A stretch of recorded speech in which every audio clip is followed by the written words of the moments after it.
তুমি কি জানো, কষ্ট সবসময় শান্তি নয়, অনেক সময় কষ্ট আল্লাহর ভালোবাসার সবথেকে বড় প্রমাণ। তুমি হয়তো ভাবছো, আল্লাহ যদি আমাকে এত ভালোবাসতেন তাহলে এত কষ্ট কেন দিবেন।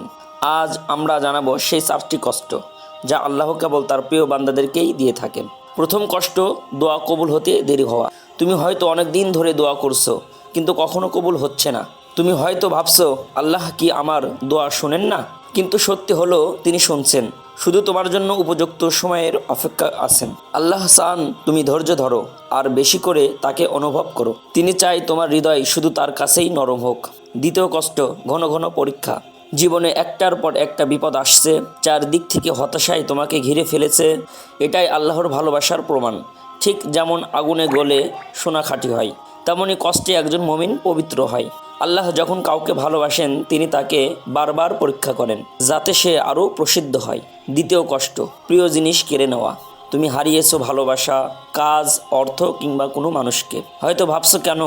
আল্লাহ জানেন হয়তো সেই জিনিসটা তোমার জন্য ক্ষতিকর হয়ে যাচ্ছে, তাই তিনি তোমার পথ পরিষ্কার করছেন যেন তুমি আরও ভালো কিছু পেতে পারো।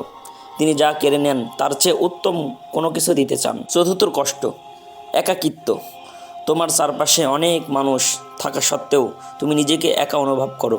এই একাকিত্ব তোমাকে বোঝানোর জন্য যে তুমি সবার কাছে ছিলে কিন্তু আমার কাছে আসনি। অনেক সময় আল্লাহ আমাদের সব সম্পর্ক ভেঙে দেন, সব দরজা বন্ধ করে দেন, শুধু তুমি যেন একটা দরজাই কড়া নাড়ো। এই 4টি কষ্ট যদি তোমার দরজায় থাকে তবে ভয় পেও না। এই কষ্টগুলো আল্লাহর ভালোবাসার চিহ্ন। তিনি তোমাকে ভালোবাসেন। তুমি যদি ধৈর্য ধরো তাহলে এই কষ্টগুলো তোমার জীবনের সব থেকে বড় নিয়ামত হয়ে দাঁড়াবে। ভুলে যেও না, আল্লাহ কখনো তোমার কষ্ট অপচয় করেন না। তোমার কান্নাও তার কাছে খুব মূল্যবান।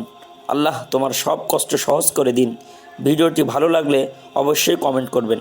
আসসালামু আলাইকুম ওয়া রাহমাতুল্লাহ।